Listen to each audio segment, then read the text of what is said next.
ওগো আল্লাহ, ওগো মালিক, তুমি ছাড়া তো আমাদের আর কেউ নাই, তুমি ছাড়া তো আমার আর কেউ নাই। আল্লাহ গো, তুমি যদি মাফ না করো কে আমাকে মাফ করবে? তুমি যদি মাফ না করো কে আমাকে মাফ করবে?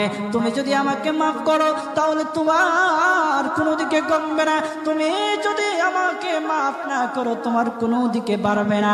আল্লাহ গো, তুমি আমাকে মাফ করে দাও। সারাটা জীবন অন্যায় কাজ করেছি, সারাটা জীবন নাফরমানি করেছি, আমার কাছে কালেমার দাওয়াত কম আসে নাই, আমার কাছে কালেমার দাওয়াত কম আসে নাই, আমাকে লোকেরা কম বোঝায় নাই।